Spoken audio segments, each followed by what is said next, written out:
अस्सलाम वालेकुम, good morning Faisalabad. I hope कि आपके दिन का आगाज़ बेहतरीन अंदाज में हो चुका होगा। तो चलिए आप और मैं अपने दिन को बनाते हैं और हसीन और ख़ास एक दूसरे के साथ।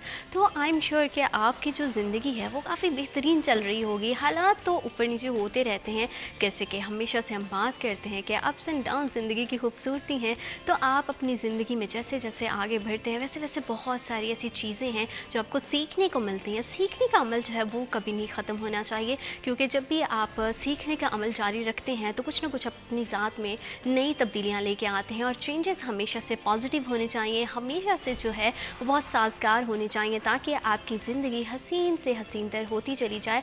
और जैसा कि हमेशा से हम देखते हैं कि हमारे इर्द गिर्द माशरे में बहुत सारी हमें खामियाँ भी दिखाई देती हैं, खूबियाँ भी दिखाई देती हैं। तो खामियों और खूबियों दोनों को जो है वो अप्रिशिएट जो है, किसी की अगर कोई अच्छा काम करे तो उसको अप्रिशिएट करें, अगर कोई खामी है तो उसे सबके बीच बैठ के ढंढूरा पीटने से बेहतर है कि अगर आप उसके वेल विशर हैं तो उनको जो है वो अच्छे से आसान अंदाज से बताएं, ताकि किसी की जो है इज़्ज़त नफ्स भी मजरू नहीं हो और जो है वो अपनी ज़ात में बेहतरी लेके आ सके और बेहतरी का अमल हमेशा से जो है वो जारी रहे। अगर आपको कोई भी अच्छी बात लगे तो उसकी तारीफ़ ज़रूर करें, और अगर कुछ बुरा लगता है तो उसकी ताकीद ज़रूर करें, लेकिन वो इस्लाह की सूरत में होनी चाहिए, ना कि लेग पुलिंग की सूरत में। क्योंकि आम तौर पे हम देखते हैं कि इर्द गिर्द का माहौल बहुत ही ज़्यादा जो है ना वो नेगेटिव होता जा रहा है। तो कोशिश करें कि सोसाइटी में पॉजिटिवली कंट्रीब्यूट करें और इन्हीं तरह की अच्छी बातों के साथ, क्योंकि मेरा तो आपके साथ हमेशा से टाइम बहुत खूबसूरत गुजरता है, क्योंकि मेरी प्यारी प्यारी ऑडियंस जो सुबह सुबह मुझे उठ के देखती है, मेरी कोशिश होती है कि उनके पूरे दिन से मुतालिक जितनी भी परेशानियाँ हैं, जितना स्ट्रेस है उसको दूर किया जाए। अल्लाह पाक आपकी ज़िंदगी में ढेरों ढेर आसानियाँ पैदा करे, आपकी तलखियों को दूर करे, अगर सफ़र में है तो आपका सफ़र आसान करे, और आपकी मुश्किलात का हल हमेशा से हमारी अव्वलीन तरजीह रहा है। शहर फैसलाबाद की बात करें तो यहाँ पे जिस तरह से बहुत ज़्यादा इंडस्ट्रियल हब है, बहुत सारे कारोबार मुंसलिक हैं, कारोबार से रिलेटेड बहुत सारी जो है वो परेशानियाँ भी होती हैं, हमें खुशखबरियाँ भी सुनाई देती हैं। तो कोशिश हमेशा से हमारी यही होती है कि जितने मसाइल हैं उनके हल पे बात की जाए, बजाय सिर्फ मसाइल का रोना रोते जाएँ, तो उसका कोई फ़ायदा नहीं है।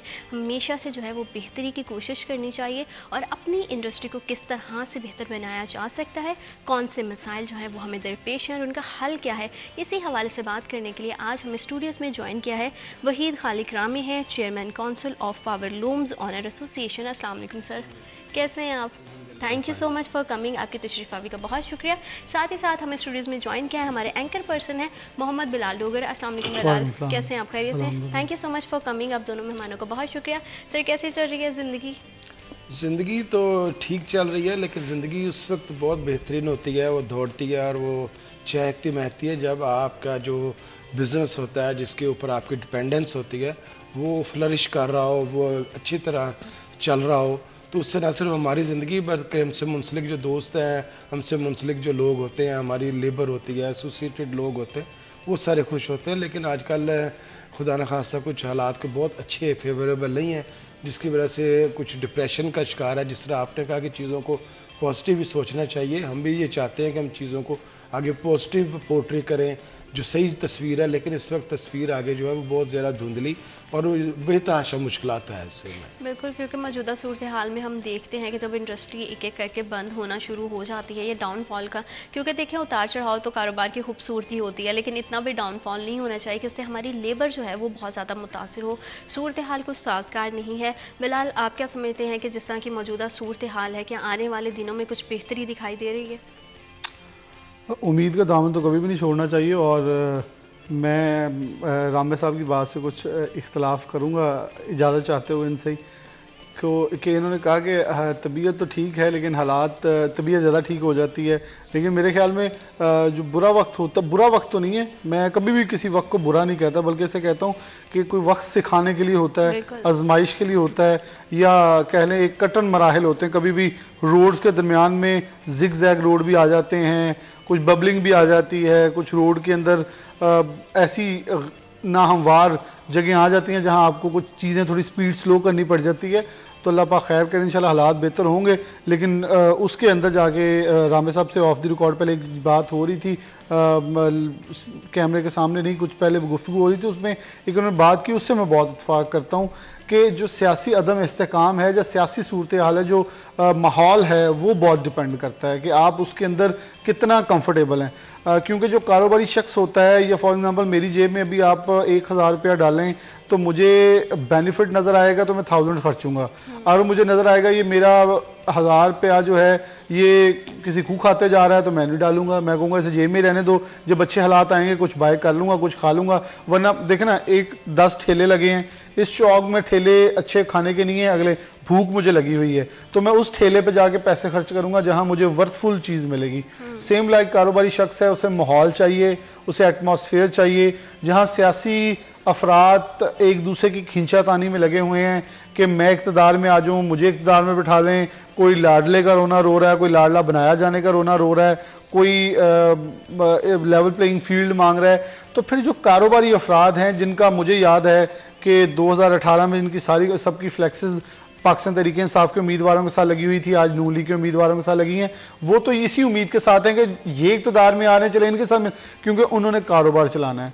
उन्होंने जीते हुए, हमेशा कारोबारी शख्स, कामयाब कारोबारी शख्स वो होता है जो जीते हुए घोड़े के ऊपर इन्वेस्टमेंट करता है। मुझे नहीं लगता कि कोई अकल से दाना शख्स जो है वो ये जोर लगाएगा कि जो घोड़ा सबसे आखिर पे हार है या रेस से पीछे जा रहा है या जिसकी पॉपुलैरिटी कम है या जो फिटनेस में कमजोर है उसके ऊपर इन्वेस्टमेंट की जाए। तो डेफिनेटली सारे लोग ये चाहते हैं कि एक माहौल क्रिएट हो जिसमें सारी इन्वेस्टमेंट, और इस पाकिस्तान के अंदर इतनी इन्वेस्टमेंट मौजूद है। सबसे पहले देखें कि जब डॉलर नीचे आता है तो आप देखें एकदम से हालात ठीक हो जाते हैं। इसका मतलब है कि लोगों के पास आमदन मौजूद है, लोगों के पास ज़रिए मौश मौजूद है, लेकिन लोग ब्रेक लगाए हुए हैं। और ख़ास तौर पे जब भी ऐसा घुटन का माहौल होता है, आई थिंक सो रामे साहब इसे एग्री करेंगे कि पैसा सबके पास होता है लेकिन सब रेजिस्टेंस हो जाते हैं, पैसे को रोक लेते हैं कि कहीं मेरा पैसा लगे और वो डूब ना जाए। तो सारे लोग इस इंतजार में होते हैं कि अच्छे दिन आए तो फिर हम खेलें। और ये बड़ा इंपॉर्टेंट होता है इस मौके के ऊपर गवर्नमेंट को कुछ ऐसी फैसिलिटेशन देना कि जहां आप डरे हुओं को हौसला दें, माहौल ऐसा ही रहे, लेकिन गवर्नमेंट कुछ ऐसी पॉलिसीज, कुछ ऐसी अनाउंसमेंट्स करे जहां देखें, मेरे ख्याल में आई एम वेरी शॉक्ड कि इमेंसी स्कीम अभी तक क्यों नहीं आई। जब 2017 में 18 में अच्छे हालात थे, आगे पाकिस्तान तहरीक इंसाफ ने 18-19 में अच्छे हालात थे पैदा कर दी। जब सबसे ज्यादा मुश्किल हालात हैं, जब सबसे ज्यादा मुल्क को जरूरत है, तब हम उस एमएनसी स्कीम को नहीं लेके आ रहे। देखें, जिस मुल्क के अंदर 80% से ज्यादा ब्लैक इकोनॉमी मौजूद है वहां इस ऐसी स्कीम्स लानी पड़ेंगी। और अगर आप ये कहेंगे कि ये लाना गलत है तो गलत तो ये था, गलत तो ये तब था सिर्फ 20 साल पहले जब आपने लोगों ने पैसा स्टॉक करना शुरू कर दिया, ब्लैक मार्केट बनना शुरू होगी। आज तो ब्लैक मार्केट इस मुल्क की अपनी इकोनॉमी से बड़ी हो चुकी है, तो हमें विंडोज ओपन करनी पड़ेंगी, वरना चोरी का रास्ता खुला है। वो पैसा चोरी के रास्ते जाता है, घूमता है, निकलता है, फिर चले जाता है। अगर आप उस चोरी की विंडो को लीगली करेंगे, और आज तो दो दिन पहले जो IMF ने भी मुतालबा कर दिया है कि टैक्स गुजार नए पैदा करें 20 लाख। अब इन टैक्स गुजारों को, मेरे ख्याल में ये बहुत ये अच्छा मुतालबा है कि जो ऑलरेडी टैक्स दे रहे हैं उनको मत पीसें, उनको मत मारें, नए टैक्स गुजारों को लेके आएं, और ताकि वो टैक्स देंगे तो ये मुल्क चलेगा। और टैक्स ही देना एक मुल्क का वाहिद हल है। डायरेक्ट टैक्सेस किसी भी मुल्क की कामयाबी की नवीद होते हैं। बहुत सारी उम्मीद है, बहुत मायूसी, तो मैं तो कभी मायूस नहीं होता, पाकिस्तान से बहुत कुछ मौजूद है, सिर्फ माहौल और कॉन्फिडेंस की जरूरत है। बिल्कुल, हालात से कभी मायूस होना भी नहीं चाहिए। हर टाइम जो है कुछ ना कुछ सिखा कर जाता है। जिस तरह से टैक्स की बात की है, तो टैक्स जो है वो जो बंदा पे कर रहा है वही पे करी जा रहा है, शरीफ बंदा जो है वो पिसता चले जा रहा है। तो सर, आपको क्या लगता है कि इस टाइम पे जितने भी साहिब इस्तात लोग हैं उनके असासों का एहतसाब कितना ज़रूरी है ताकि वो टैक्स तो एटलीस्ट पे कर सकें? देखिए जी, मैं तो एक बहुत स्ट्रॉन्ग बिलीवर हूँ, और हम हमेशा वोकली ये बात कहते हैं, FBR में मीटिंग में हो या गवर्नमेंट के एहलकारों के साथ, कि हमें टैक्स नेट जो है इसको वसी करना है, ना कि जो लोग पहले ऑलरेडी हम जैसे लोग टैक्स नेट में मौजूद है उनको ही आप निचोड़ के उनका ही ब्लड सक करते जाएं।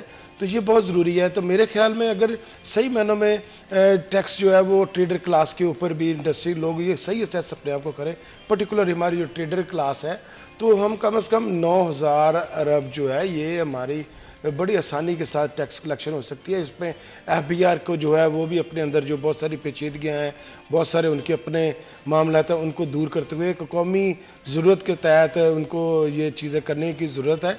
और इस दफ़ा जिस तरह उन्होंने जो स्कीम थी उसके अंदर उन्होंने डेट को एक्सटेंड नहीं किया, हमारी तो वो भी एक बड़ा अच्छा था कि उन्होंने अपने टैक्स गुजारों को जो है उन्होंने अपनी तादाद पूरी कर लिया, लेकिन इसको बहुत ज़्यादा आगे जाने की ज़रूरत है। और पाकिस्तान के अंदर इतना ज़्यादा पोटेंशियल मौजूद है, हमारे कारोबार हैं, हमारे लोग जो हैं वो 5,000 रुपये सालाना टैक्स नहीं देना चाहते, तो वो इससे ज़्यादा पैसे टैक्स चोरी के लिए इधर उधर खर्च कर देते हैं। ये सारी चीज़ों को, माइंडसेट को बदलना चाहिए लेकिन उसके लिए ज़रूरी क्या है कि जो आप लोग पैसा दे रहे हो टैक्स के अंदर, आपकी टैक्स बनी है, हर बंदे को नजर आ रहा है। आप भी अगर शैम्पू के कोई चीज़ खरीदते हैं, आप अपना लिपस्टिक खरीदते हो, आप कोई भी चीज़ ऐसी खरीदते हो, अपने शूज़, अपने ड्रेसेस, आप एक एक चीज़ के अंदर जो है वो टैक्स दे रहे होते हैं। तो आप भी एक चीज़ों को देख रहे हैं कि हमारे टैक्स का पैसा जो है टैक्स बनी है, इसका सही इस्तेमाल हो रहा है या ये लल्ले तलल्लों में ज़ाया हो रही है, ये इनकी अयाशियों में ज़ाया हो रही है।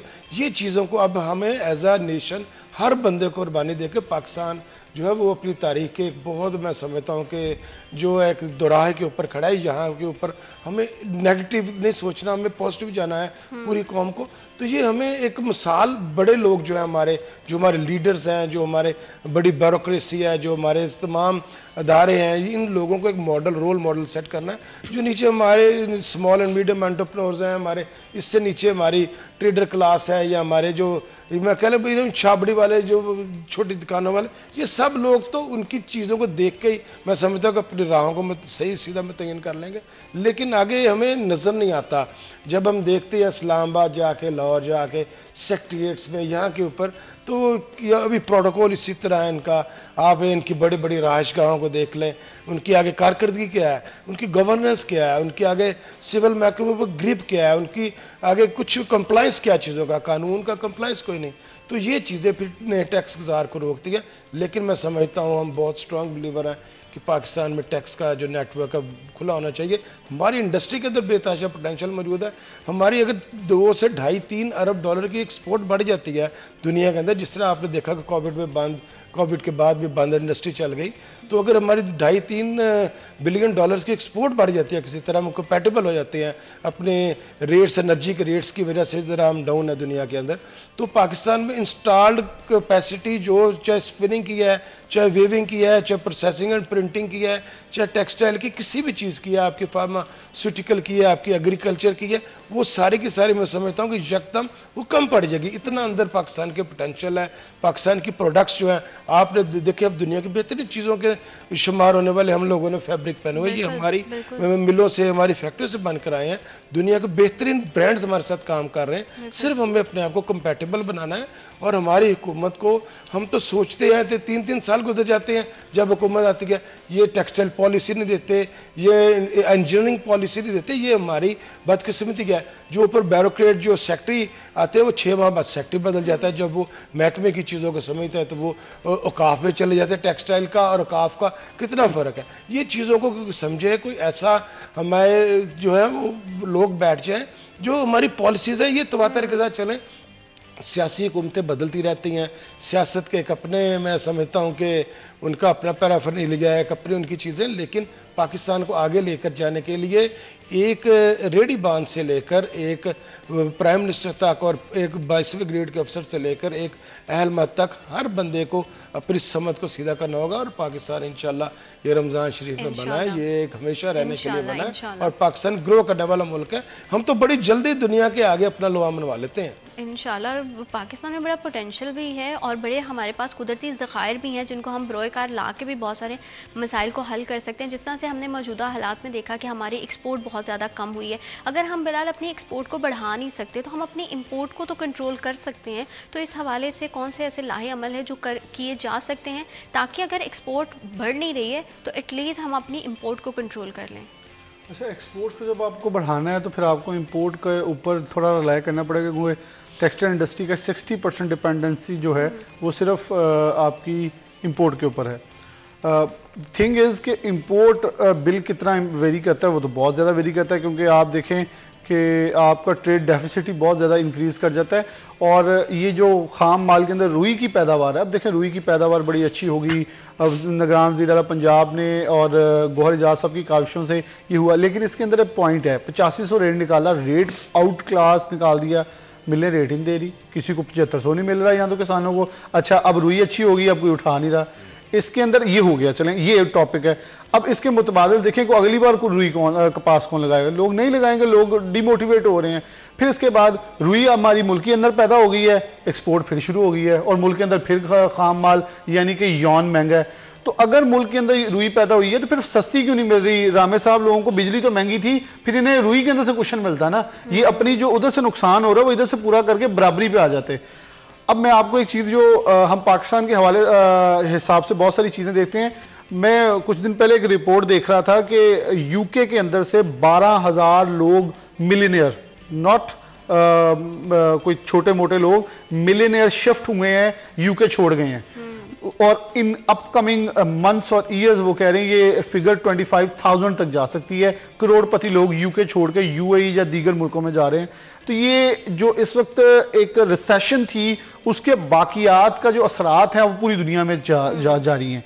अमेरिका में जारी हैं, यूके में जारी, ऊपर से यूक्रेन वॉर लगी है, फलस्तीन और इसराइल की जो वॉर है। को यहीं से आगे बढ़ाऊंगी और जिस तरह के भी हमारे मसाइल हैं उनका हल बहुत ज़्यादा ज़रूरी है और इस टाइम पे अशद ज़रूरत है कि हम इस तरह की पॉलिसीज़ जो हैं उसको इंट्रोड्यूस करवाएं जिससे हमारे ना सिर्फ जो है बिजनेस टाइकॉन्स उनको फ़ायदा हो बल्कि जितने भी हमारे छोटे ताजर हैं सबसे ज़्यादा फ़ायदा हो, क्योंकि उनके जो कारोबार है वो ज़्यादा रिस्क पे है, हर किसी के अपने मसाइल हैं तो उनका हल बहुत ज़्यादा ज़रूरी है। वक्त एक छोटी सी ब्रेक का, will be right back after a short break.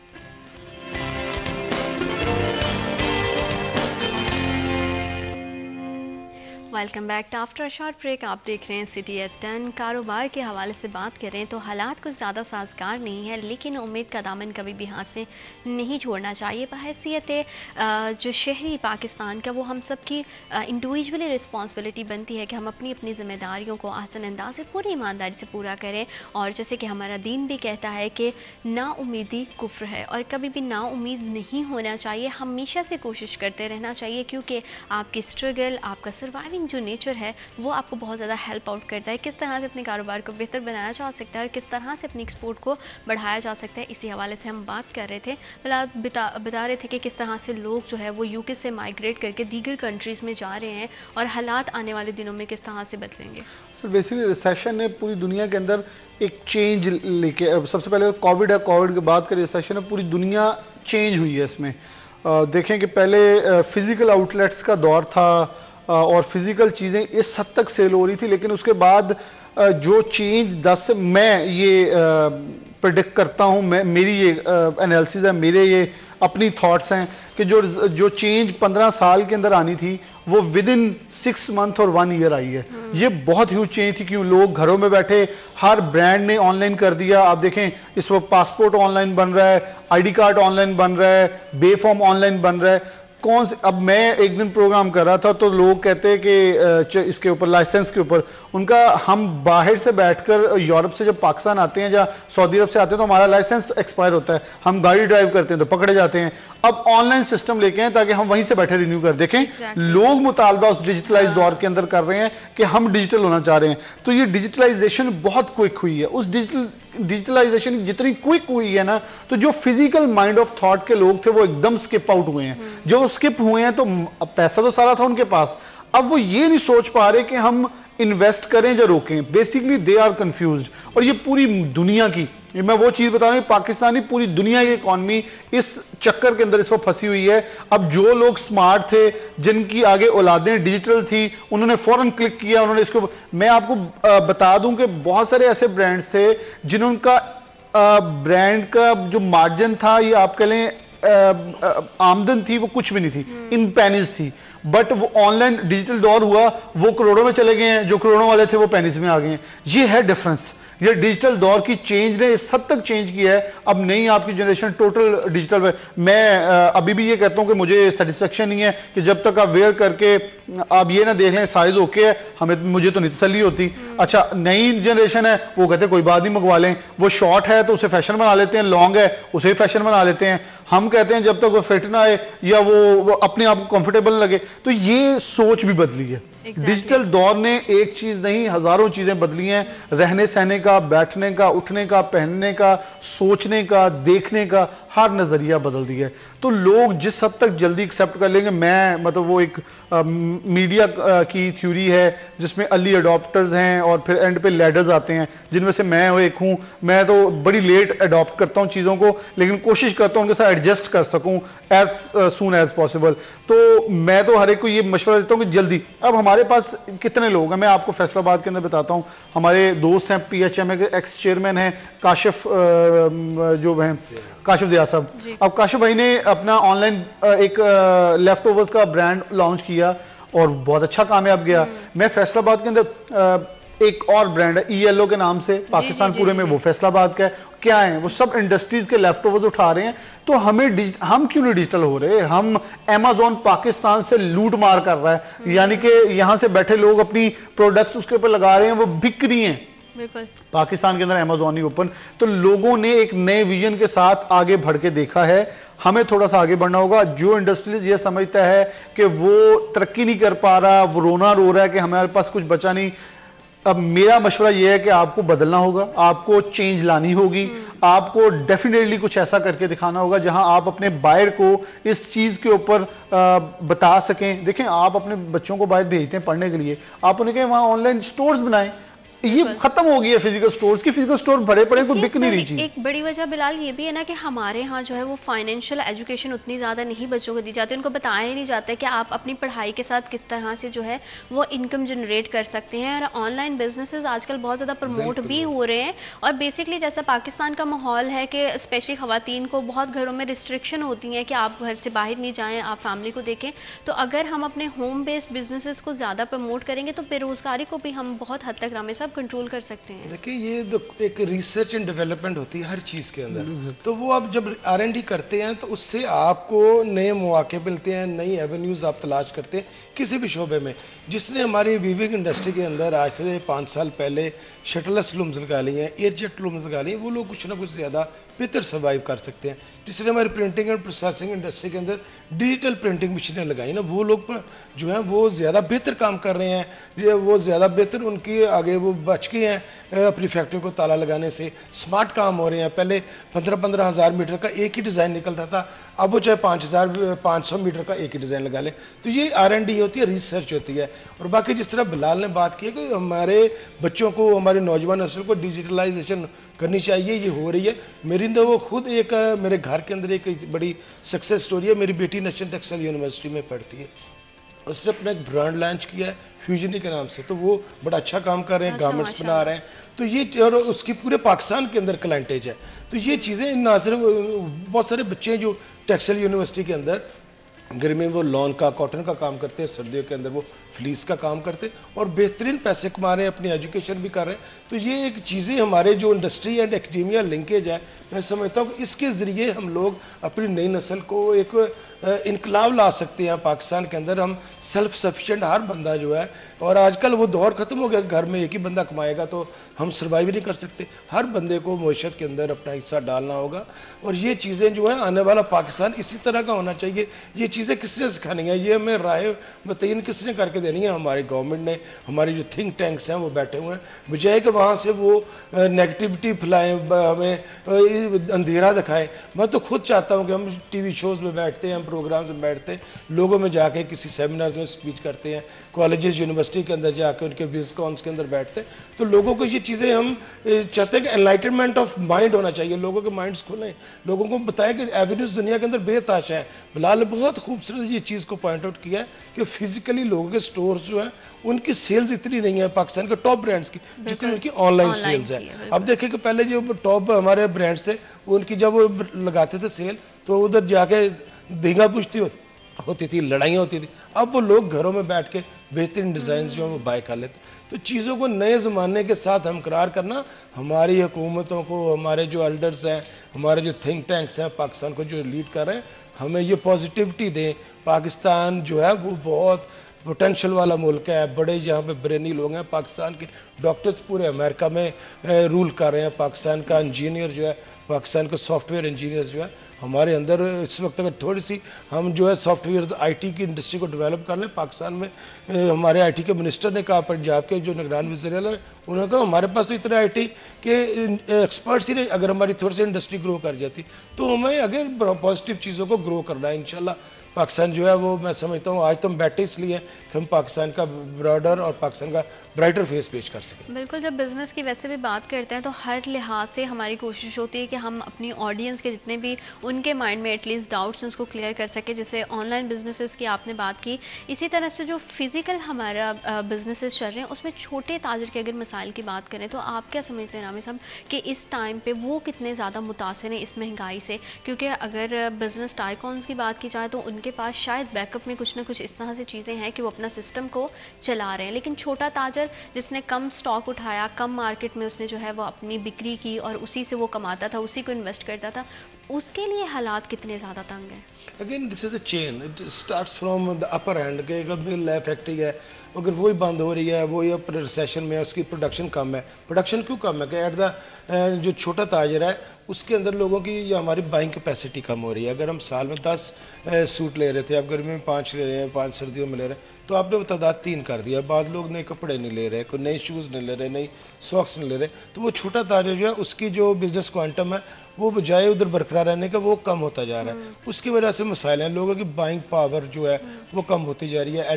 लोगों की जो रोज़मर्रा की चीज़ें हैं, बच्चों की स्कूल की फीसें हैं, मेडिसिन हैं, घरों के अखराजात हैं, वही चीज़ें कंट्रोल नहीं हो रही विद इन द और जो उनके मसाइल बहुत ज़्यादा हैं और उनके मसाइल को, छोटे ताजर के मसाइल को स्पेशली किस तरह से हल किया जा सकता है और किस तरह से जो है उनके लिए चीज़ों को हम आसान कर सकते हैं। क्योंकि हम एक दूसरे के अगर कहते हैं कि हाथ थाम लें, एक चेन बन जाए, तो हम बहुत सारे मुश्किल हालात से भी सर्वाइव कर सकते हैं। मज़ीद कौन सी आसानियाँ जो है वो हम अपने कारोबारी हजरात के लिए पेश कर सकते हैं और किस तरह से मसाइल का हल हो सकता है, इसी पर बात करेंगे। वक्त हो एक छोटी सी ब्रेक का। Will be right back after a short break.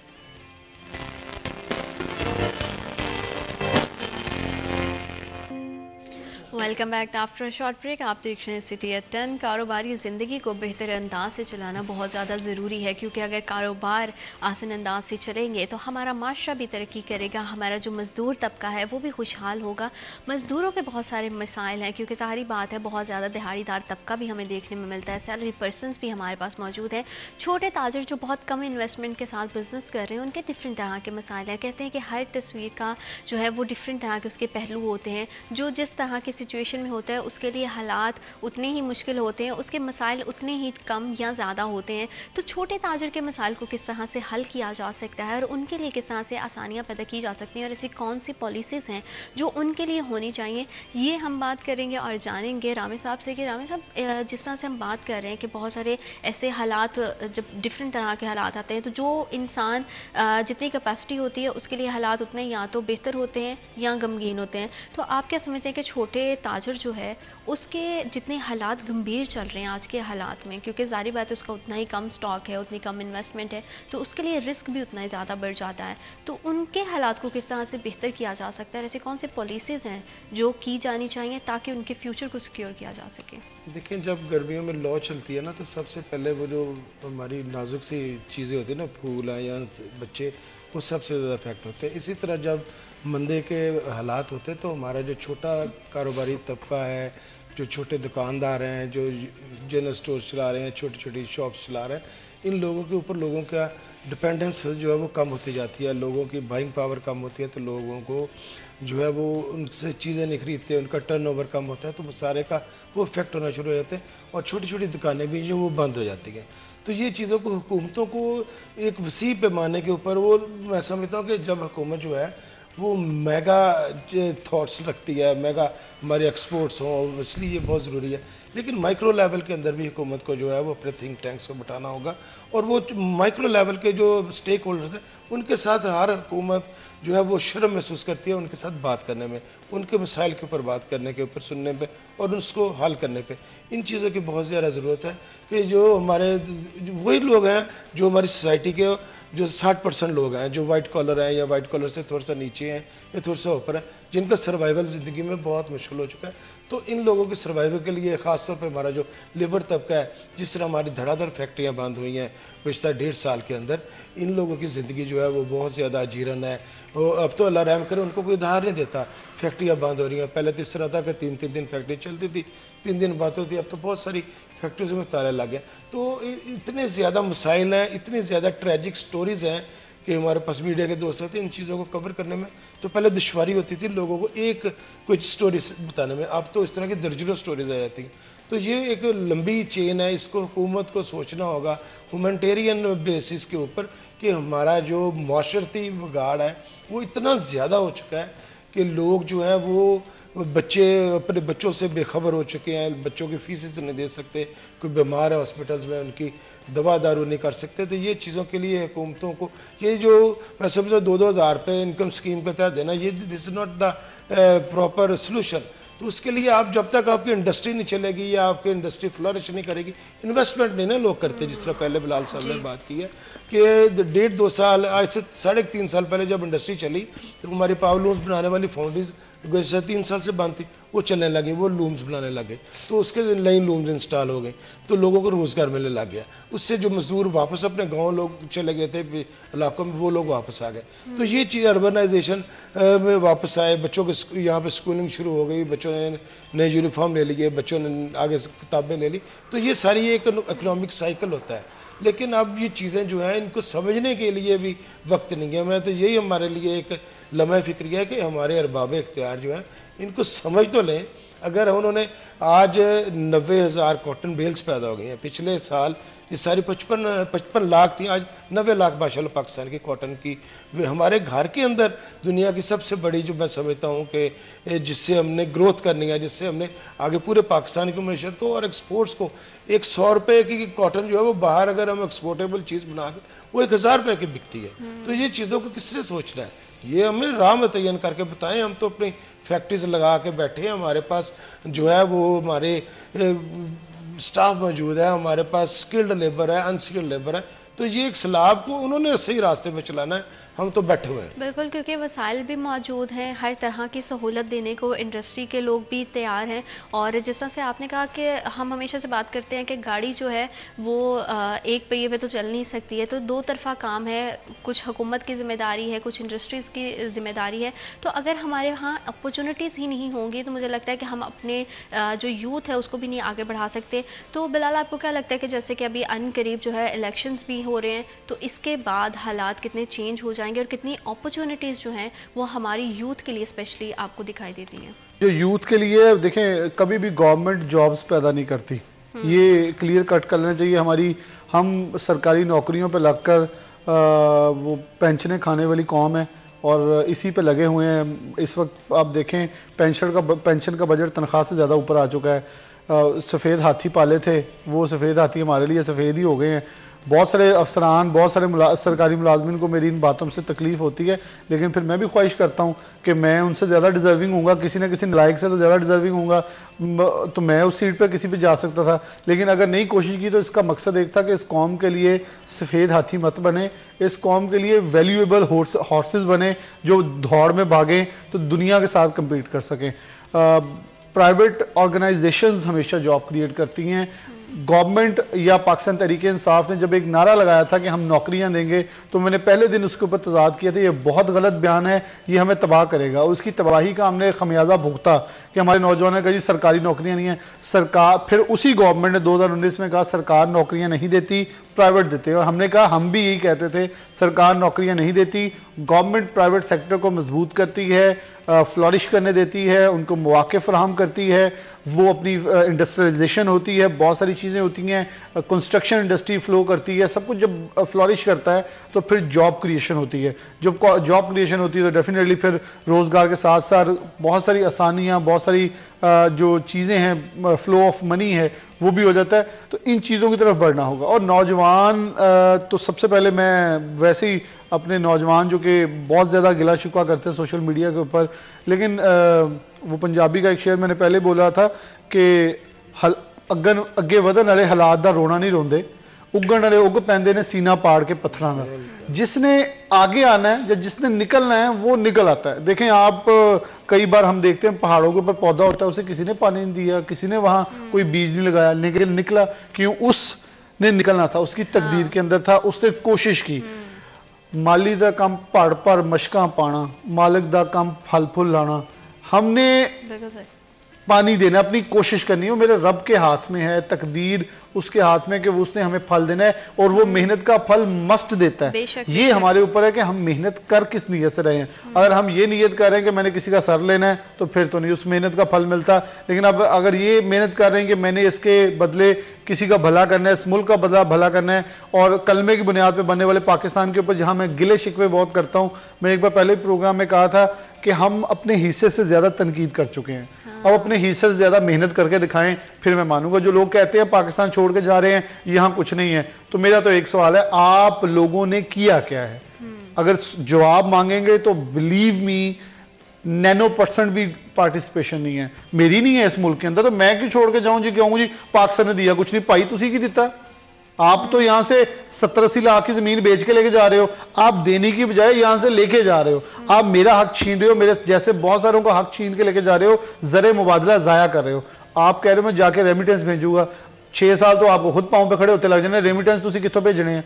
इसलिए हकायक और हकीकत को जान के चलें और ऑप्टिमिस्टिक हो जाएं।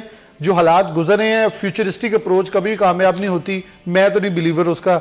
जो गुजर रहा है उसके लिए मेहनत करें, बहुत सारी कामयाबियां अल्लाह दे देता है, क्योंकि ये आगे जो फ्यूचर में होना है वो मेरे रब ताला के हाथ में है। उसने उस नीयत से देना है जिस नीयत से आप चल रहे हैं। तो नौजवानों के पास बहुत सारे वेंचर्स हैं, वो सोचें, वो सोच के आगे बढ़े। एक मैं किस्सा आपके साथ शेयर करता हूं, एक दो बल्कि छोटे छोटे सिर्फ। एक फैसलाबाद का नौजवान है, बिलाल कमोका उसका नाम है, वो जिम है उसकी अपनी, लेकिन उसने ऑनलाइन बूट कैंप लगाता है वो, और इंडिया में, बरतानिया में कोई हिंदू है, कोई सिख है, कोई क्रिश्चियन है, तो कोई गोरा है, सारे ऑनलाइन उससे क्लास ले रहे हैं।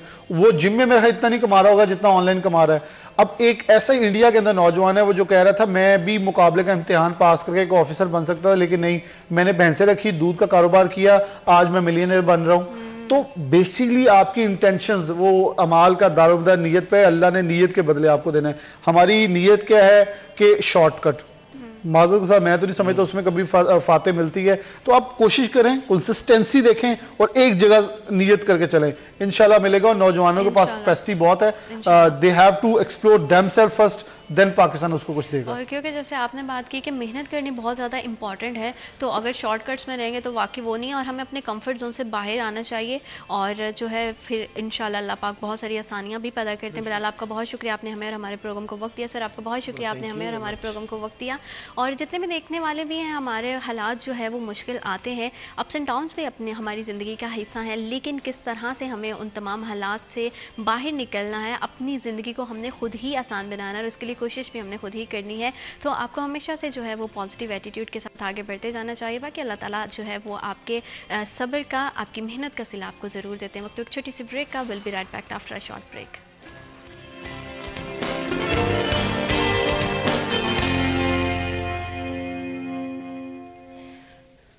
Welcome back after a short break. आप देख रहे हैं सिटी एट 10, और सेहत के हवाले से हमेशा से हर इंसान कॉन्शियस रहता है कि सेहतमंद और तंदुरुस्त नज़र आना आप जो है वो पसंद नहीं है, और कितना ही अच्छा हो कि साथ में आप फिट भी रहें, खूबसूरत भी दिखाई दें। और क्योंकि सबसे ज़्यादा कंसर्न जो होता है स्पेशली लेडीज़ को होता है, जैसे विंटर्स आते हैं तो डिफरेंट तरह के आउटफिट्स आते हैं, और हमारी बड़ी कोशिश होती है कि हम थोड़े ट्रेंडी, क्लासी और डिफरेंट तरह के आउटफिट्स को जो है वो कैरी करें। तो उसके लिए बहुत ज़्यादा ज़रूरी होता है कि एक भाग दौड़ शुरू हो जाती है कि वेट कम करना है, ताकि हम जो है वो डिफरेंट तरह की चीज़ों को जो है वो एक्सप्लोर कर सकें, अपने लुक्स को चेंज कर सकें। और साथ ही साथ एक कंसर्न और भी होता है, जैसे ही मौसम चेंज होता है बहुत ज़्यादा हम लोगों को स्किन के इश्यूज़ भी हो जाते हैं। तो कोशिश होती है, कहते हैं कि जितना ज़्यादा आप अपनी लाइफ को, अपनी लाइफस्टाइल को हेल्दी रखते हो, जितना ज़्यादा फिजिकली एक्टिव रहते हो, एक्सरसाइज वगैरह करते हो, तो आपको एक नेचुरल ग्लो मिलता है, तो आपकी स्किन भी अच्छी रहती है, आपका मूड भी बहुत अच्छा रहता है, आप खुद भी लाइट फील करते हो, और आप बहुत ज़्यादा एंग्जाइटी और डिप्रेशन से बच जाते हो। साथ ही साथ जो है वो हर तरह के आउटफिट्स के भी जो है उससे भी लुत्फ़अंदोज़ हो सकते हो। पहले तो सिर्फ मर्द हज़रात में देखा जाता था कि बहुत ज़्यादा वो अपनी हेल्थ को लेके, अपनी फिटनेस को लेके कॉन्शियस हैं, लेकिन अब जैसे जैसे टाइम चेंज हो रहा है, लोगों में अवेयरनेस आ रही है, लोगों को पता चल रहा है कि किस तरह से वो जो है वो खुद पे जितनी एफर्ट करते हैं उतना ही ज़्यादा वो कॉन्फिडेंट नज़र आ सकते हैं, उतना ही ज़्यादा वो खूबसूरत दिखाई दे सकते हैं। तो ख़वातीन का रुझान भी बहुत ज़्यादा बढ़ गया है। फिटनेस के हवाले से बदलते हुए मौसम में किस तरह का लाइफस्टाइल होना चाहिए, किस तरह के मज़ेदार से हैं, क्योंकि हम पंजाबी लोग हैं तो सारी बात है फूड के बगैर तो हम रह नहीं सकते हैं। तो डिफरेंट तरह के फूड्स को इंजॉय करते हुए आप अपनी फिटनेस को किस तरह से मेंटेन कर सकते हो, अपनी डाइट को किस तरह से मेंटेन कर सकते हो ताकि आपका वेट भी नहीं बढ़े और आप हर तरह की चीज़ को एक्सप्लोर कर सको। इसी हवाले से आज प्रॉपर डिस्कशन करने के लिए हमें स्टूडियोज़ में ज्वाइन किया है इंटरनेशनल सर्टिफाइड फिटनेस ट्रेनर है हमारे साथ नवाज़ बाजवा। अस्सलाम वालेकुम नवाज़, कैसे हैं आप? अल्लाह का शुक्र। Thank you so much for coming. आपकी तशरीफ आपका बहुत शुक्रिया। कैसी जा रही है ज़िंदगी, ट्रेनिंग कैसी जा रही है? बेहतरीन, सब बेहतरीन जा रहा है। क्योंकि मौसम के साथ आपको तो इतना ज़्यादा वो फ़र्क नहीं पड़ता, गर्मियों में भी और सर्दियों में भी खुद तो आप फिट रहते हैं, लेकिन अच्छी बात यह है कि आपके ज़रिए बहुत सारे लोग जो है वो फिटनेस से जुड़ रहे हैं।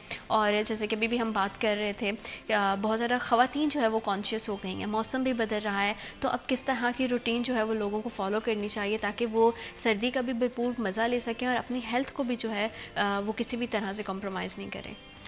सर्दी गर्मी का बेसिकली इससे कोई लेना देना नहीं। जैसे आपको न्यूट्रिशन की ज़रूरत गर्मी में भी है, सर्दी में भी है, इसी तरह वर्कआउट जो है वो एक लाइफस्टाइल है। फॉर द टाइम बीइंग नहीं है कि आपने थोड़े अरसे के लिए किया, जैसे आप मेडिकेशन करते हैं कि दवाई खाई ठीक हो गई छोड़ दी। ये तो एक लाइफस्टाइल है, थ्रू आउट द लाइफ आपके साथ चलता है। और एक हेल्दी और फिट बंदा जो है वो जितने अच्छे तरीके से लाइफ को एंजॉय कर सकता है, क्योंकि वो फिट है ना, उसको प्रॉब्लम कोई नहीं है, ना मेंटली है ना फिजिकली है।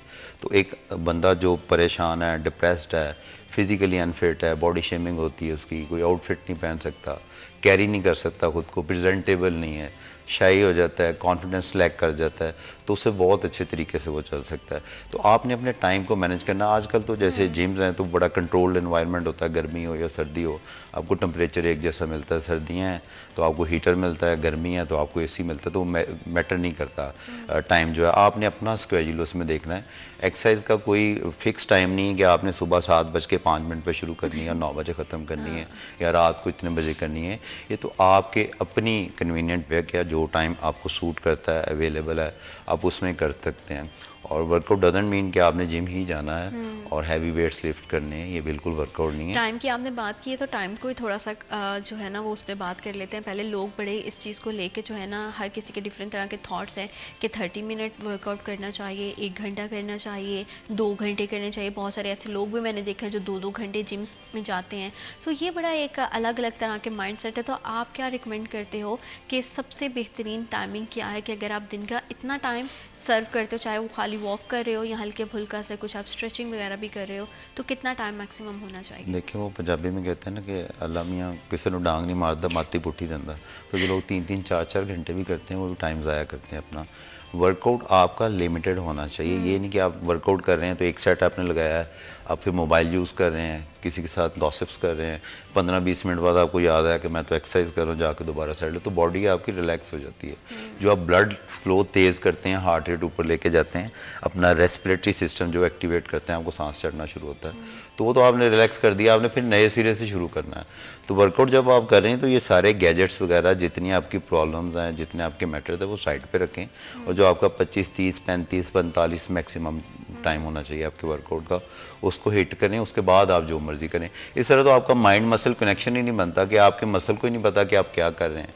आप स्क्वाट्स कर रहे हैं और साथ बातें कर रहे हैं, आपने पहले ही सोचा हुआ है। लाइक चेस्ट का वर्कआउट है, अक्सर देखा है लोगों जिनको 10-10 साल से हम लोग देख रहे हैं कि उन्होंने डिसाइड किया हुआ पहले मैंने बेंच प्रेस करनी है, इंक्लाइन प्रेस करनी है, डंबल प्रेस करनी है, क्रॉसओवर करनी है और मैंने 8 रेपिटेशन करना है। अभी बॉडी कर सकती है, वो अपनी लिमिट को चैलेंज नहीं करते, वो साथ बातें भी कर रहे हैं और मज़े से 8 रेप्स लगाए छोड़ दिए।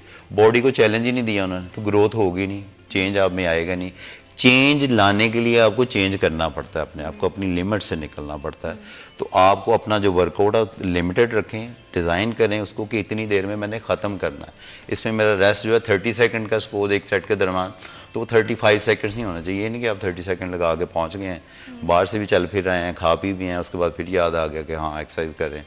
तो मेंटली तो आपने है कि आज मैंने 3 घंटे वर्कआउट किया है, और 3 घंटे में जो आपकी वर्कआउट एक्टिविटी है वो 20-25 मिनट से ज़्यादा नहीं, और वो भी यूजलेस है। बिल्कुल, क्योंकि आपने बीच में इतने सारे ब्रेक गैप दे दिया ना। फोकस होना बहुत ज़्यादा ज़रूरी है। सारी बात है, आपकी बॉडी जब तक जो है वो अलर्ट नहीं होगी तो मुझे लगता है आपका फैट भी उस तरह से बर्न नहीं होता है। बिल्कुल ऐसे ही है कि आप क्लास पे बैठे हैं और लेक्चरर जो है वो बोल रहा है, लेक्चर दे रहा है, और आपका माइंड कहीं ग्राउंड में अटका हुआ है कि आज सुबह, आपको कुछ पता नहीं चलना क्या, आप सुन रहे हैं बट आपको पता नहीं। इसी तरह माइंड मसल कनेक्शन, कि आप जिस मसल को हिट कर रहे हैं उस पर आपका इम्पैक्ट आ रहा है, इफेक्ट आ रहा है, नहीं आ रहा, लोड कहाँ पे आ रहा है। फिर एक बहुत बड़ी चीज़ है ईगो लिफ्टिंग है जिम्स में, कि ये 7 बंदा खड़ा है तो इसने अगर 10 केजी उठा लिया तो मेरी तो इज्जत नहीं रहती, अगर मैं 20 केजी या इससे 10 केजी ज़्यादा ना उठाऊँ, तो आप उसमें अपनी इंजरी करते हैं। हाँ। जर्क करेंगे, तो ये कभी भी नहीं करना। जिम में आप जाते हैं अपनी हेल्थ को बेहतर करने के लिए, ना कि इंजरी के लिए या ख़राब करने के लिए। तो ऑलवेज स्टे सेफ और सेफ रह के खेलें। और वैसे भी जब आपको इस तरह की लिफ्ट करना हो तो मुझे लगता है कि ट्रेनर का होना साथ में बहुत ज़्यादा ज़रूरी है, क्योंकि आपकी बॉडी कितना वो वेट बर्दाश्त कर सकती है, एक तो आपको पता होता है, और दूसरा ये है कि वेट को लेने का सही तरीका क्या है वो आपको ट्रेनर ही बेहतर बता सकता है, बजाय हम यूट्यूब को फॉलो करें या फिर इस तरह से। तो फिज़िकली उतना ज़्यादा जो है साथ में हमारा एक ट्रेनर का होना बहुत ज़्यादा इंपॉर्टेंट होता है। आपने जब भी हम अपना वर्कआउट स्टार्ट करते हैं उसमें वार्म अप करना कितना ज़्यादा ज़रूरी होता है, और ज़रूरी है कि क्या वार्म अप जो है वो भी 10, 15, 20 मिनट का हो, या मैक्सिमम उसकी टाइमिंग क्या होनी चाहिए? पहले तो आपकी बात के ट्रेनर साथ में, जैसे एक बंदा पहली दफ़ा जिम में है उसको पता ही नहीं है, अब जिम में वो इक्विपमेंट्स होता है, डंबल, प्लेट, सारा कुछ है, उसी पे लोग मसल गेन करते हैं, उसी पे लोग वेट लॉस करते हैं।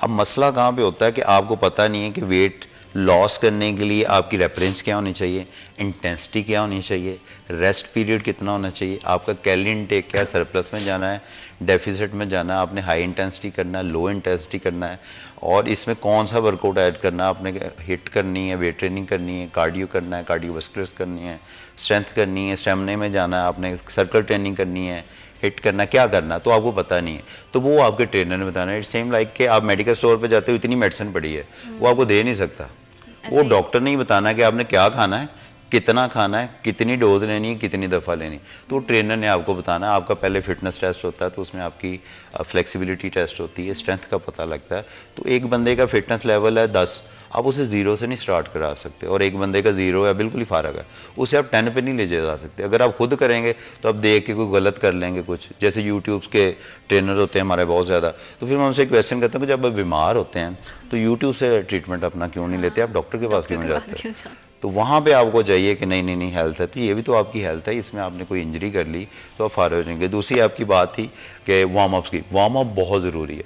अगर आप वार्म अप किए बगैर लिफ्ट कर लेते हैं हैवी, तो आपको इंजरी के 95% चांसेस हैं कि आप डैमेज कर लेंगे, और वो बहुत बुरा स्पेज़म हो सकता है, आपको क्रैम्प पड़ सकता है, स्ट्रेच हो सकता है, ओवर स्ट्रेच हो सकता है।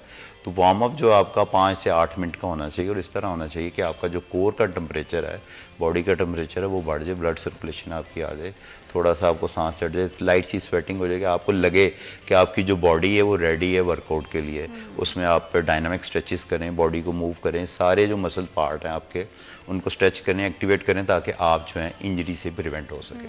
और जैसे हम देखते हैं कि लोग साल साल एक ही रूटीन फॉलो करते हैं, एक ही तरह की जो है वो वर्कआउट को फॉलो करते जाते हैं। जैसे आपने भी पहले बात की है कि लोग को पता होता है कि अच्छा पहले मैंने ये करना फिर ये करना। समटाइम ऐसा होता है कि आपकी बॉडी का ना तो वेट गिर रहा होता है ना बढ़ रहा होता है, तो एक वेट जो है वो स्टक हो जाता है, जिसको हम स्टबन फैट भी बोलते हैं। तो उसका क्या हल है कि क्या टाइम टू टाइम हमें जो है वो वर्कआउट को चेंज करते रहना चाहिए, रीशेड्यूल करना चाहिए, या किस तरह से, कौन सी ऐसी गलती है जो लोग मेजरली करते हैं? बड़ा अच्छा क्वेश्चन है आपका। मोस्टली जो है आपका एक वर्कआउट कोई भी है वो 4 से 8 हफ्ते तक काम करता है आपकी बॉडी पे। अच्छा। एक हफ्ता बॉडी लेती है उसको अडॉप्ट करने में। कोई भी आप नई एक्टिविटी करते हैं तो मेडिकल साइंस कहती है कि 21 दिन आपका दिमाग लेता है उसको एक्सेप्ट करने में। किसी भी माहौल में आप चले जाएं, सर्दी में बैठ जाएं, गर्मी में बैठ जाएं, किसी प्रॉब्लम को फेस करें, नई जॉब पे चले जाएं, कोई भी काम करें, तो 21 से 22 डेज में आपकी बॉडी है, आपका माइंड उसको एक्सेप्ट कर लेता है, हाँ ये मैंने करना। थोड़े दिन बाद आप रूटीन में आ जाते हैं।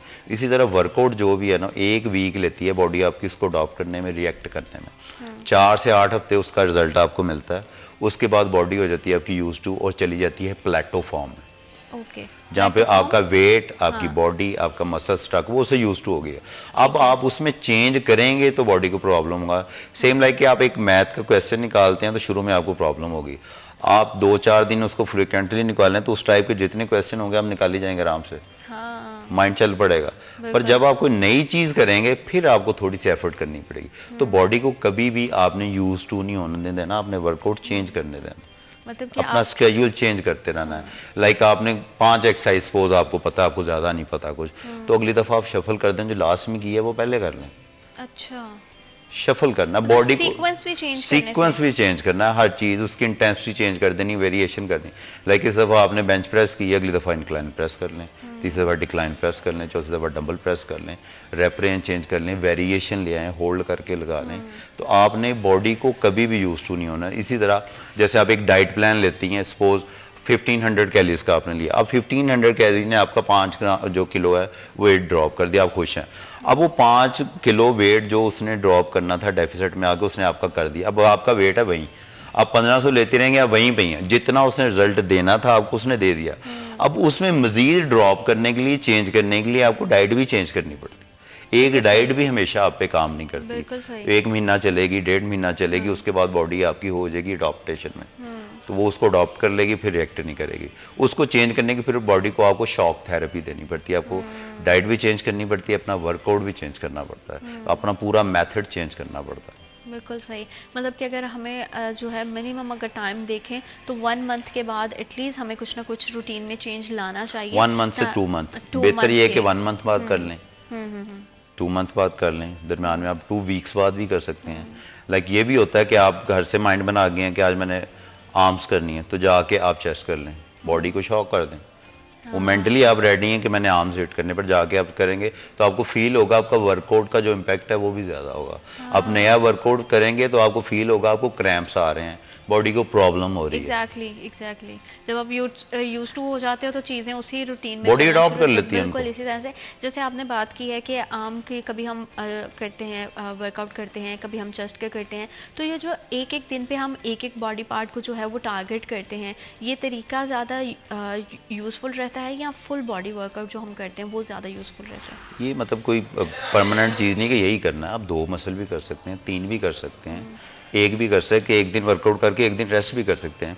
वही मैंने आपसे अर्ज की ना कि आपने अपना पैटर्न चेंज करते रहना है। बॉडी को कभी भी आपने यूज टू नहीं होने देना, एक फ्रीक्वेंट लाइन पे नहीं रखना कि यही करना है। आप 2 दिन वर्कआउट करें, सुबह शाम कर लें, अगला दिन ऑफ कर लें, फिर आप 2 मसल कर लें। अच्छा, ये सुबह शाम वाला जो सिस्टम है ये सही है? मतलब अपनी बॉडी बहुत को ज्यादा इतना करने की ज़्यादा- जरूरत नहीं है। हाँ। मतलब ये डिपेंड करता है आपका गोल क्या, आपके जैसे कोई लड़का compete कर रहा है या आपके पास टाइम कम है, या कुछ आते हैं लड़के हमारे पास कि हमारा टेस्ट है फोर्स का, तो हमने भागना है या इतना वेट हमने लॉस करना है, तो जाहिर बात है जब वो तो आपने एक- ज्यादा काम करना है तो फिर हाँ। थोड़ा सा आपको वो टाइम तो भी एक ज्यादा देना पर्टिकुलर पड़ता टारगेट है ना जिसको पर achieve- डेली बेसिस पे आपको 2 दफा नहीं करना चाहिए वर्कआउट, बॉडी को रेस्ट भी चाहिए। अगर आप रिकवर ही नहीं करेंगे तो बॉडी ग्रो नहीं करेगी, फिर आप फटीक में चले जाएंगे। एक ट्रायंगल है जिसमें आपका वर्कआउट है, आपका डाइट प्लान है और आपका रेस्ट पीरियड है। तीनों चीजें प्रॉपर फॉर्म में होंगी तो आपकी बॉडी वेट लॉस भी करेगी, ग्रो भी करेगी।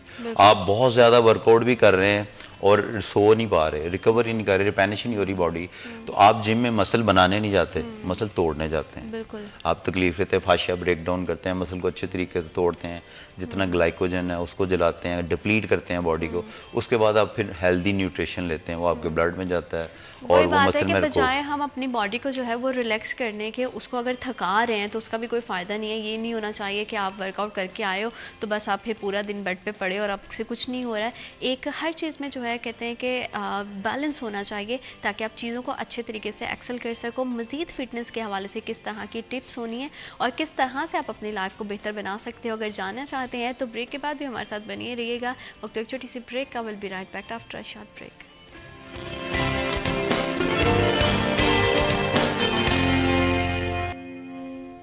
Welcome back after short break. आप देख रहे हैं सिटी एट 10। किस तरह से आप खुद को फिट रख सकते हैं, किस तरह से खूबसूरत दिखाई दे सकते हैं, क्योंकि ख़वातीन का बहुत बड़ा कंसर्न होता है कि उनके बाल भी अच्छे होने चाहिए, उनकी स्किन भी अच्छी होनी चाहिए और वो हेल्दी भी होने चाहिए। और ये तमाम चीज़ें आप अचीव कर सकते हैं, ना सिर्फ ख़वातीन बल्कि मर्द हजरात भी, क्योंकि आजकल का जिस तरह का दौर जा रहा है तो मर्द हो, ख़वातीन हो, छोटे हों बड़े हों, हर कोई जो है वो अपने आप को लेके थोड़ा सा कॉन्शियस हो गया है। ये बहुत अच्छी बात है, आपको खुद का ख्याल खुद ही रखना है और बजाय आप मेडिकेशंस पे जाएं, ज़्यादा जो है वो आपका मेडिसिन का जो है वो बजट बढ़े, उससे बेहतर है कि आप थोड़े पैसे जो हैं वो जिम में लगाएं। अगर जिम नहीं जा सकते हैं तो खाली कोई भी एक्सरसाइज करें या जितना भी है हो सके। अगर कुछ नहीं कर सकते हैं तो एटलीस्ट हर रोज़ जो है वो वॉक ज़रूर करें, ताकि आप खूबसूरत दिखाई दें और यंग भी रहेंगे, हेल्दी भी रहेंगे, फिट भी रहेंगे, ज़्यादा एक्टिव भी रहेंगे। और किस तरह के वर्कआउट्स होने चाहिए, और वर्कआउट के हवाले से बहुत सारी मिथ्स होती हैं जिनको ब्रेक करना बहुत ज़्यादा ज़रूरी है। किस तरह की हमें जो है वो जनरल मिथ्स देखने को मिलती हैं और लोग कहाँ क्या गलती करनी है, इसी तमाम हवाले से हमें अपडेट कर रहे हैं नवाज़ हमारे साथ मौजूद हैं।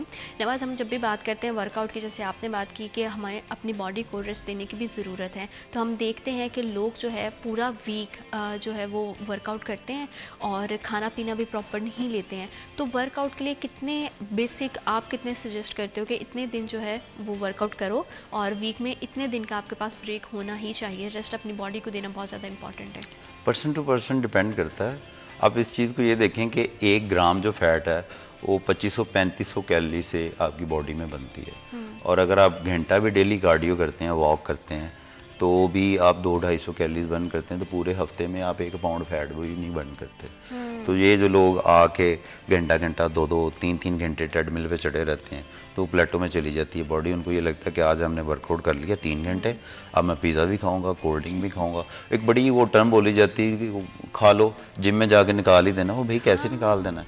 3500 कैलोरी से आपने 1 ग्राम, 1 जो पाउंड है फैट, वो बॉडी में बनाई है, और 3500 कैलोरीज आप पूरे हफ्ते में नहीं बर्न कर सकते, तो कैसे करोगे? ऊपर से आप इनटेक भी करी जा रहे हो, तो वो कभी भी खाली नहीं होगा। और ये अक्सर आपने देखा है कि नया नया बंदा कोई जाता है, वर्कआउट शुरू करता है, तो वो ये भी कर रहा है, वो भी कर रहा है, पहले दिन उसने हर चीज़ करके यही समझना मैंने आज ही ख़त्म कर दिया। वो भाई अगर 30 साल में तुमने अपना इतना वेट गेन किया है, तो 30 मिनट में तो नहीं वापस चले जाना। वो 30 साल नहीं, 30 महीने नहीं, 30 हफ्ते नहीं, कम से कम 30 दिन तो दो खुद को। तो वो यही होता है कि पहले दिन करके इतने बुरे हालात हो जाते हैं कि अगले दिन उठा भी नहीं जाता, ऑफिस भी नहीं जाया जा रहा, कोई काम भी नहीं हो रहा। तो आपको स्लोली चलना चाहिए, तरीके से चलना चाहिए, बॉडी को अडॉप्ट करने दें वर्कआउट को। आपने एक काम कभी किया ही नहीं है और पहले दिन जाके वो आप शुरू हो गए हैं, तो वो कभी भी आपकी बॉडी उसको अडॉप्ट नहीं करेगी, बल्कि रिएक्ट ही करेगी। तो कार्डियो से बेहतर आपकी वेट ट्रेनिंग है। कार्डियो सिर्फ आपकी कैलोरीज बर्न करता है, आप उससे ट्रेडमिल से उतरे, खत्म। बिल्कुल सही। जब कि आप वेट ट्रेनिंग करते हैं तो आपकी बॉडी वेट ट्रेनिंग करने के बाद भी कैलोरीज बर्न करती रहती है। अब उसमें एक बड़ी मज़ेदार बात है कि आपने मसल तोड़ा, कैलोरीज बर्न की, अब इसने रिकवर करना है। अच्छा। तो रिकवर करने के लिए भी बॉडी को एनर्जी चाहिए, एक एक्टिविटी है ना। हाँ। तो उसमें भी कैलोरीज आपकी यूज होती हैं। बिल्कुल। और कार्डियो कभी भी आपकी बॉडी को शेप अप नहीं करता। अच्छा। आपकी बॉडी लटक जाएगी अगर आप वेट ट्रेनिंग हमेशा है, हर मसल का आप स्पेसिफिक वर्कआउट करते हैं उसको टोन अप करने। लेकिन जर्नल तो यही सुना जाता है कि आप कार्डियो करते हो अपनी बॉडी बनाने के लिए, ये वो सब चीजें कभी तो भी किस तरह से, मतलब फिर ये तो बहुत मिथ है जो लोग जिसको और एक लेके बहुत चल बड़ी रहे हैं। मिथ होगी कार्डियो से वेट लॉस होता है। अच्छा। बिल्कुल नहीं होता। हाँ। कार्डियो सिर्फ आपके हार्ट का वर्कआउट है। कार्डियोवस्कुलर से निकलता है, कार्डियोलॉजी हॉस्पिटल है आपका, तो ये आपके हार्ट की एक्सरसाइज है, ब्लड फ्लो है। हाँ। उसके साथ रेस्पिरेटरी सिस्टम, आपके लंग्स हैं, सांस चढ़ना शुरू होता है, ये इन 2 चीज़ों का काम है। आपके माइंड को फ्लश ब्लड, इसके अलावा इसका कोई काम नहीं। वेट लॉस आपका तब होगा जब आप कैलोरीज डेफिसिट में होंगे, फिर आपकी कैलोरीज डिसाइड होगा कि आप जो कैलोरीज बर्न कर रहे हैं वो आप प्रोटीन से कितनी कर रहे हैं, कार्बोहाइड्रेट से कितनी कर रहे हैं, फैट से कितनी कर रहे हैं, फिर आपका वेट लॉस होगा। वरना अगर आप सरप्लस में तो जितना मर्जी कार्डियो कर लें कोई वेट लॉस नहीं होगा। ये मिथ है बिल्कुल, कार्डियो का वेट लॉस से कोई लेना देना नहीं है। हाँ। वो सिर्फ आपके हार्ट का वर्कआउट है। बिल्कुल सही, बिल्कुल सही। मतलब कि आपको अगर तो प्रॉपर करना है तो ग्रेजुअली अपने वेट को जो है वो कम करना पड़ेगा, क्योंकि सारी अपनी बात है कैलोरीज इनटेक को कम कम आप वर्कआउट नहीं कर रहे, कुछ नहीं कर रहे, और आप डेफिसिट में आ जाते हैं, आपका वेट लॉस होना शुरू हो जाता है बगैर किसी वर्कआउट। बिल्कुल। और ये बड़ा लोग होते हैं जो कहते हैं कि हम जो है वो जिम्स नहीं जा सकते, डाइट नहीं कर सकते हैं, लेकिन हमें वेट कम करना है। तो उसमें भी यही है कि आप अपना इनटेक कितना कर रहे हो, कम कर रहे हो, कितना पोर्शन ले रहे हो और किस टाइम पे ले रहे हो, ये बड़ा एक मैटर करता है जी, नवाज। आप किसी बंदे से पूछ रहे हैं आपकी डाइट कैसे, किसी बेहतरीन 3 रोटियां सुबह, 3 दोपहर, 3 शाम। अब उसको ये नहीं पता कि नहीं रोटी से वो खानी। ले क्या रहा है, उसको हाँ। प्रोटीन मिल रही है नहीं मिल रही, फाइबर कितना मिल रहा है, मिनरल्स चाहिए उसको, विटामिन चाहिए, कार्बोहाइड्रेट कितना चाहिए, उसको नहीं पता। तो आप एक सिंपल आम बंदे के लिए कि आपने जो भी खाना खाना है उस प्लेट को 4 पोर्शन में डिवाइड करना है। एक पोर्शन आप अपना प्रोटीन का ले लें, जिसमें आप मटन है, चिकन है, फिश है, बीफ है, अंडा है, पनीर है, कुछ भी प्रोटीन फॉर्म में। एक आप कार्बोहाइड्रेट का ले लें, रोटी है, चावल है, पास्ता है, कुछ भी। वैसे जो हमारी गंदम है नॉर्मली ये बहुत ख़तरनाक है, पाकिस्तान की जो है वो टॉक्सिन्स की वजह से। इसका जो ग्लूटेन का रेट है ह्यूमन बॉडी जो अडॉप्ट कर सकती है वो 4 है, और हमारी गंदम का 18 से ऊपर है। अच्छा। तो जिसकी वजह से आपने अक्सर देखा होगा कि हम लोगों के जोड़ों में दर्दें होती हाँ, हैं, मोस्टली घुटनों में दर्दें हैं, जॉइंट्स बिल्कुल। पेन है, कुछ है। मेरी खुद की तो अम्मा के हैं। जी, वो इस एज में जाके लाजमी होंगे उनको, क्योंकि हम लोगों का जो फूड है वो है ही गंदम। और डे बाई डे जितनी बीमारियां आती जा रही हैं तो उनको और पॉइजनिंग करके काश्त किया जाता है, उसके बाद भी स्प्रे होती हैं। तो उसकी रीज़न ये ग्लूटेन है जो आपकी जॉइंट पेन होती है। और उसके बाद फिर आप एक पोर्शन जो है वो वाइटामिन्स का ले लें, उसमें फ्रूट्स ऐड कर लें। एक में आप जो सैलेड ऐड कर लें, वो आपको फाइबर भी देगा, मिनरल भी देगा, वेट लॉस भी आपका करेगा। तो एक आपका हेल्दी डाइट प्लान है। दूसरा एक बहुत बड़ी मिथ है कि जनाब जब आपने वेट लॉस करना है तो आपने खाना छोड़ देना है। हाँ। वो जिससे कहें मैं डाइट पे हूँ, और डाइट का मतलब तो भाई खाना है, तो और आप पूरा खाना दिन क्यों हम छोड़। सिर्फ वो आजकल डिटॉक्स वाटर चल गए हैं, डिटॉक्स वाटर हम बस वो पी रहे हैं ताकि हमारी बॉडी जो है और हमारी स्किन फ्रेश रहे, और खाते पीते कुछ नहीं है। लड़कियां स्पेशली ये हरकत बहुत ज़्यादा करती हैं, क्योंकि मैंने अपने सर्कल में भी देखी है। वो आपको बाद में भुगतनी पड़ती हैं। हाँ। तो आपने अपनी डाइट में वो चीज़ें ऐड करनी है जो बॉडी से फैट को बाहर निकालती हैं, और वो चीज़ें डाइट से निकाल देनी है जो फैट को इन कर। सिंपल सा फार्मूला है। फैट्स आपकी बॉडी के लिए बहुत ज़रूरी हैं, आपकी स्किन के लिए, बालों के लिए, नेल्स के लिए, आपके इंटरनल सिस्टम के लिए, जॉइंट्स के लिए बहुत ज़रूरी है गुड फैट्स। अब ये एक चीज़ इनमें रखें कि जितनी दुनिया में फ़ैट है, जितनी भी है, जिस तरह की भी है, 1 ग्राम फैट में 9 कैलोरीज हैं आपकी।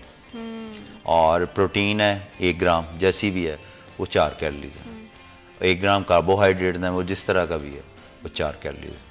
तो कार्बोहाइड्रेट्स की भी फिर फर्दर टाइम है, कंपाउंड है, कम्प्लेक्स है, तो आपने किस टाइम पे कौन सा कार्ब लेना है, तो ये भी बहुत डिपेंड करता है। लोगों को अवेयरनेस नहीं है इस चीज़ की। तो हमारे लिए रोटी से अच्छा सोर्स ही कोई नहीं है। तो हालांकि कार्बोहाइड्रेट की और भी बहुत सी टाइप्स हैं जो ग्लूटेन फ्री हैं, आप वो ले सकते हैं। ठीक। और जिस तरह से आजकल फास्टिंग का रुझान भी बहुत ज़्यादा बढ़ गया, लोग फास्टिंग भी करते हैं, ओवरनाइट फास्टिंग होती है, फिर आपने पूरा एक दिन का सर्कल किया होता है, फिर उस जो है ना वो टाइम विंडो में लोग ज़्यादा से ज़्यादा खाना खा लेते हैं कि अब 6 बजे के बाद हमने नहीं खाना। वो कितना सही है और कितना गलत है? इंटरमिटेंट फास्टिंग बोलते हैं उसको, वो भी जी। एक अच्छा तरीका है, पर अगर वो सही तरीके से फॉलो किया। अब ये नहीं कि आपने वो जो 4 घंटे की 3 घंटे की वेटिंग विंडो है आपकी, उसमें आपने इतना खा लेना कि आप 24 घंटे में भी नहीं खा, जैसे हम रमज़ान में नहीं करते जी जी कि जी। जो चीज़ें हमने सारा साल नहीं खानी वो हमने इफ्तारी में खानी है। हाँ। तो वो काम नहीं करना। बेसिक चीज़ ही आपकी कैलोरी इनटेक है। आप वो फास्टिंग करके कर लें, वैसे कर लें, वो आप पे डिपेंड करता है। अगर आप सरप्लस में रहेंगे कभी भी वेट लॉस नहीं होगा। क्योंकि अगर हम फास्टिंग की बात करें ना, तो जितना हम पूरे साल में जमा करते हैं ना, और अच्छे से अगर हम अपना डाइट प्लान जो है उसको फॉलो करें, तो मुझे लगता है कि रमज़ान से ज़्यादा ब्लेसिंग हम लोगों के लिए और कुछ बिल्कुल नहीं नहीं है। रमज़ान तो होता ही है कि आपके डाइजेस्टिव सिस्टम को रेस्ट मिले, है। हाँ। तो हम पहले से भी ज़्यादा उस पर लोड डाल देते हैं। तो ये नहीं होना चाहिए। दूसरा आपने स्किन की बात की, तो उसके लिए हमारी बड़ी एक आम सी वेजिटेबल है खीरा, कोकम्बर। वो बहुत अच्छी चीज़ है, बहुत ज़्यादा इनरिच है न्यूट्रिशन वाइज। उसमें B1 है, B2 है, B3 है, B4 है, B5 है, B6 है, 5 नहीं है सॉरी 6 है, और फिर 7 है, B7 जो एंटी कैंसरिक है। फिर इसमें एक सिलिका होता है कंटेंट जो आपकी स्किन में कोलेजन पैदा होता है, उसकी प्रोडक्शन के लिए बहुत सपोर्टिव है। फिर इसमें मैग्नीशियम आपको मिलेगा, कैल्शियम मिलेगा, विटामिन सी मिलेगा। नेचुरल चीज़ें भी अगर आप ले रहे हो, नेचुरल सोर्सेज से जो आप कर रहे हो, उसमें भी बैलेंस रखना बहुत ज़्यादा इंपॉर्टेंट है। Excess of everything is bad. हाँ, वो ये नहीं है कि आपने अगर खीरे खाने शुरू किए तो सारे दिन आप खीरे हाँ, वही खाते खाते रहे। रहें। तो इसमें भी पोर्शन बहुत रखना ज़्यादा आपने। बिल्कुल बहुत ज़्यादा ज़रूरी है। और डाइट किस तरह की होनी चाहिए और किस तरह की चीज़ें जो आपको फॉलो करनी चाहिए, ताकि आप हर तरह की जो है वो अल्लाह की जो नेमतें हैं उसको एंजॉय कर सकें, बगैर किसी चीज़ को छोड़े भी वजन को कम या बढ़ाया जा सकता है। इसी हवाले से मज़ीद बात करेंगे वक्त में छोटी सी ब्रेक का। Will be right back after short break.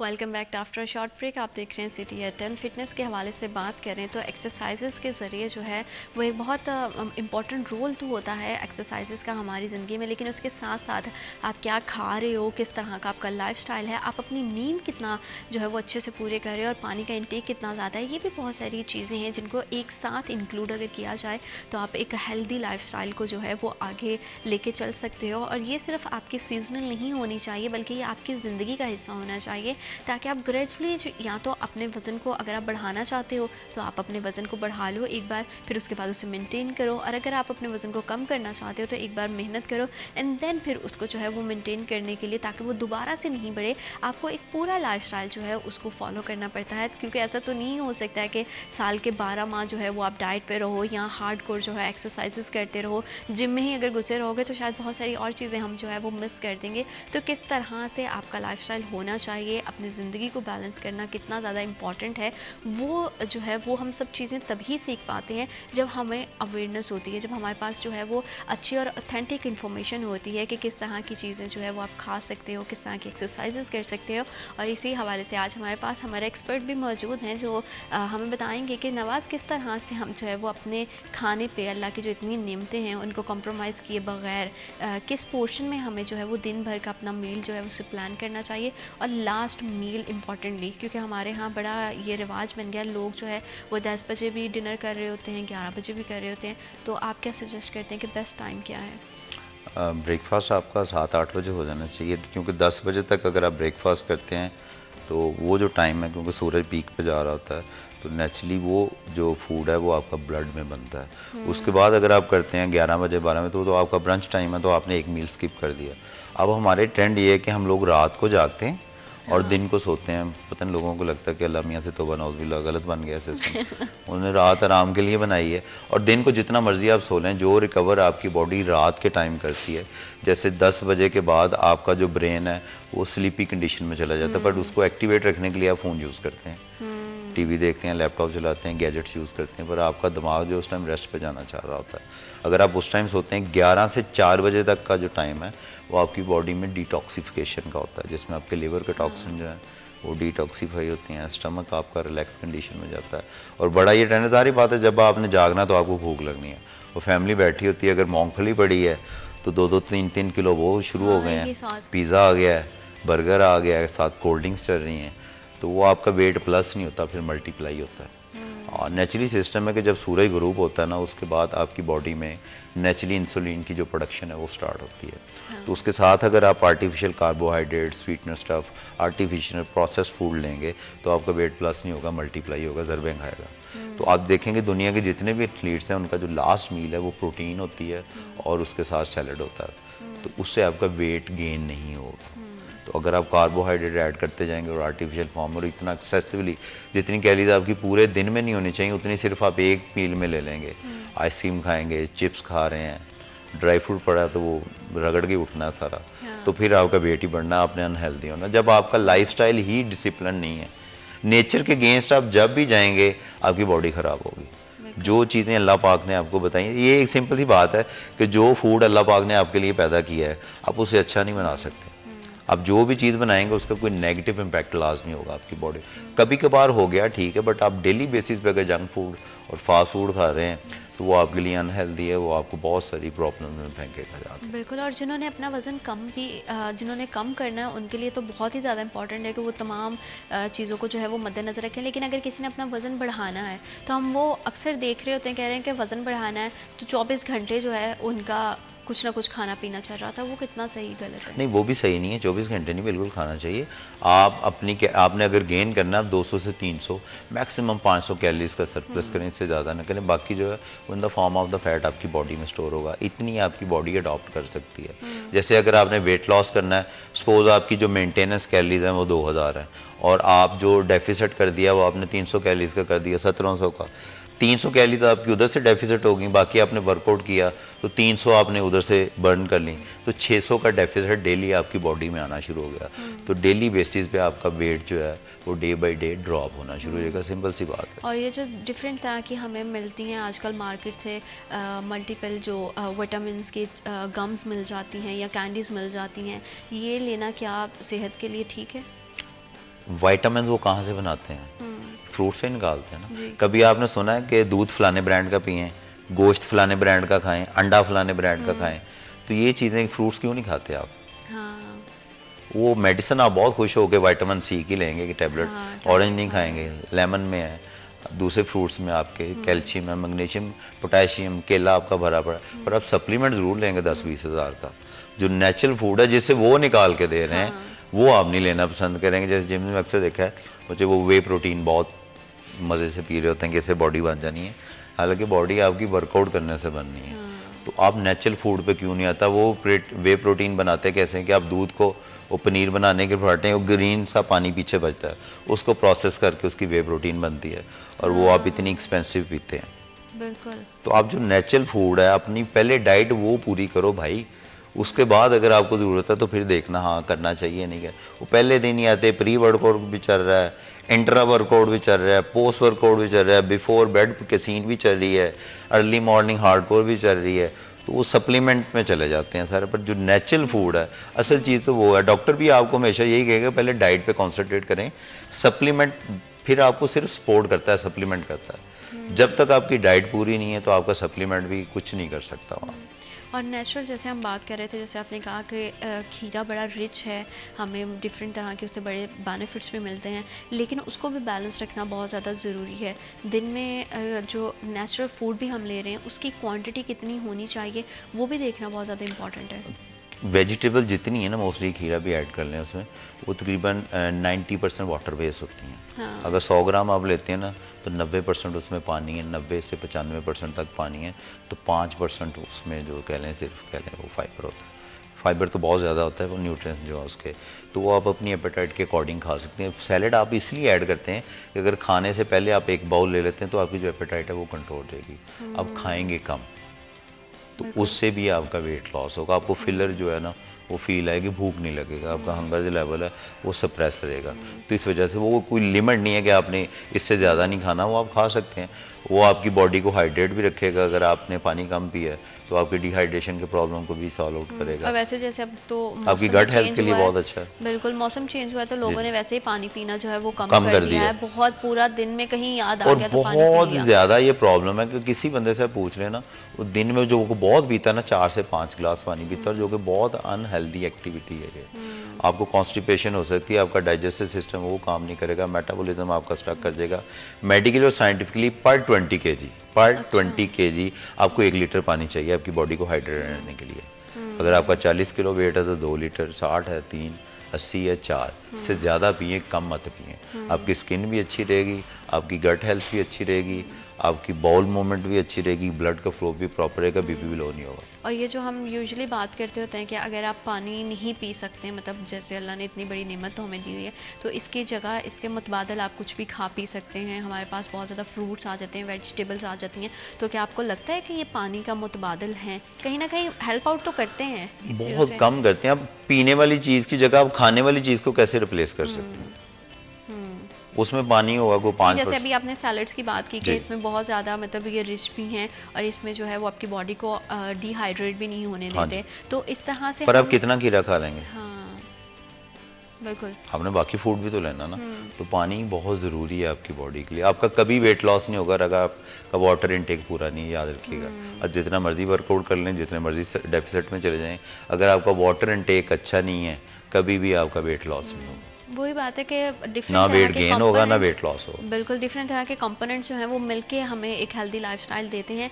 नमाज, आपका बहुत शुक्रिया, आपने हमें और हमारे प्रोग्राम को वक्त दिया, और आई एम श्योर जितनी भी मेरी ऑडियंस है देखने वाली, उनके बहुत सारे डाउट्स जो हैं वो क्लियर हुए होंगे, बहुत सारी मिथ्स जो हैं वो क्लियर हुई होंगी। और आप इसी तरह से हेल्दी रहें, इंजॉय करें, हर मौसम को जिएँ। तो ज़रूरी नहीं है कि जब आपने वेट को बढ़ाना या गिराना है तभी आप इन चीज़ों को फॉलो करें। इन सबको अपनी ज़िंदगी का हिस्सा बनाएं, इसे अपनी जो है वो आदत नहीं बनाना चाहिए, इसे इंजॉय करते हुए अपनी लाइफस्टाइल बनाना चाहिए, ताकि आप ज़्यादा से ज़्यादा जो है वो सेहत तंदुरुस्ती के साथ अपनी ज़िंदगी को जी सके। अपना बहुत ज़्यादा ख्याल रखिएगा। अल्लाह पाक आपके लिए, हमारे लिए और हमारे मुल्क पाकिस्तान के लिए ढेरों ढेर आसानियाँ पैदा करे। अल्लाह ने के बाद।